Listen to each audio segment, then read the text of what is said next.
जैसे आप सबको पता है कि पिछले कई दिनों से काफ़ी न्यूज़ चलती आ रही है, पर मैंने हमेशा एक ही चीज़ मेंटेन की है कि मैं कांग्रेस पार्टी में हूँ। और मैंने जब मेरे पिताजी भी एनसीपी में गए, तब भी मैंने आप सब मीडिया वालों दोस्तों को भी कहा था कि मैं कांग्रेस पार्टी में हूँ। उसके बावजूद मुझ पे ये एक स्टेप मेरे अगेंस्ट लिया गया है। पिछले कई दिनों मुझे डेंगू था, मैं बीमार था, मुझे बुखार भी था। फिर भी उस हालत में मैं कांग्रेस की मीटिंग अटेंड किया। मैंने सीएलपी मीटिंग जो है वो विधानसभा में हुई थी, विधान भवन में हुई थी। चंद्रकांत हांडोरी जी का जब नॉमिनेशन होने जा रहा था उसके पहले मेरे खुद की साइन भी है उस एफिडेविट में, उनके नॉमिनेशन में। और शाम को ये मीटिंग हुई थी। मुझे याद है सारे सीनियर लीडर्स ने मुझे देखा, मुझे कहा कि आप आए हो, बहुत अच्छा लगा है हमें, और आपको कांग्रेस पार्टी में ही रहना है। मैंने बोला देखिए ये कुछ अच्छी बात नहीं है, मैं कांग्रेस पार्टी में हूँ और मेरा ये काम है, मेरी ड्यूटी है, कर्तव्य है कि मैं ये मीटिंग अटेंड कर रहा हूँ। और मुझे सीनियर लीडर्स का भी फ़ोन आया, दिल्ली से फ़ोन आया, और दिल्ली से फ़ोन आया, मुझे कहा गया कि नहीं, आपने जो स्टेप लिया है कांग्रेस पार्टी में रहने का वो बहुत ही अच्छा स्टेप है।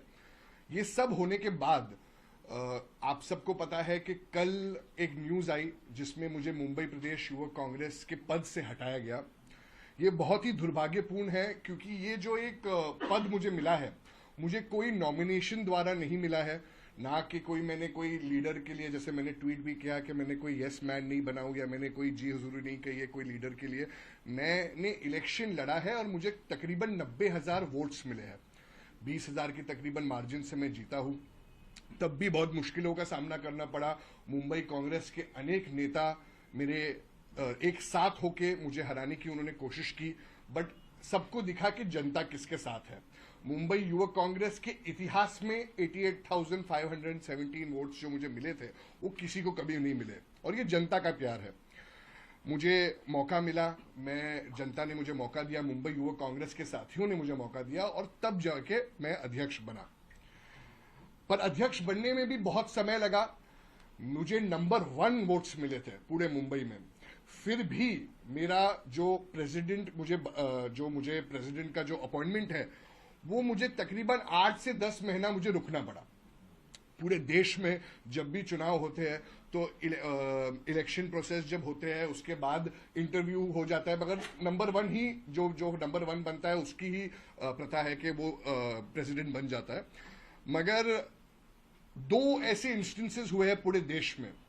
मुझे ये सब करना नहीं था। मैंने हमेशा कहा था कि मैं कांग्रेस पार्टी में ही रहूंगा, पर अगर कांग्रेस पार्टी को हमारी वैल्यू नहीं है तो ये दुर्भाग्यपूर्ण है।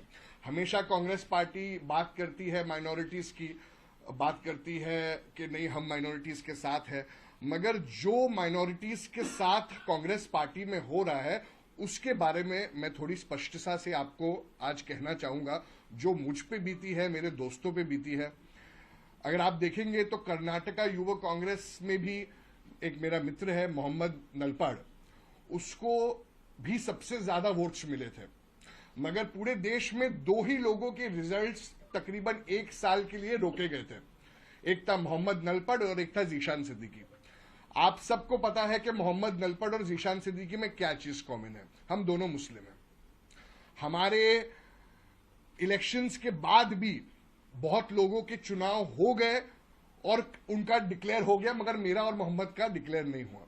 तो हमने ये भी पूछा कि क्या यही रीजन है कि हम मुस्लिम हैं, हमारे जो पोस्ट है वो हमें नहीं मिल रही है कि हम मुस्लिम हैं। कांग्रेस पार्टी हमेशा कहती है कि हम मुस्लिमों के साथ है। आप डेटा निकाल के देख सकते हो कि मुंबई कांग्रेस का आज तक कोई मुस्लिम पीसीसी सीनियर कांग्रेस का प्रेसिडेंट बना है क्या? आप बात करते हो मुसलमानों की कि मुसलमानों की रक्षा करते हैं।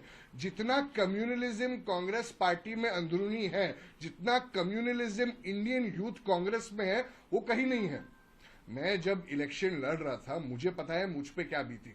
मुझे हमारे अध्यक्ष श्रीनिवास जी का फोन आता था, वो मुझे कहते थे कि अरे जीशान, मुंबई में 6 डिस्ट्रिक्ट है, ज्यादा से ज्यादा 2 मुसलमान डिस्ट्रिक्ट प्रेसिडेंट बनाना, उससे ज्यादा मुसलमान डिस्ट्रिक्ट प्रेसिडेंट मत बनाना।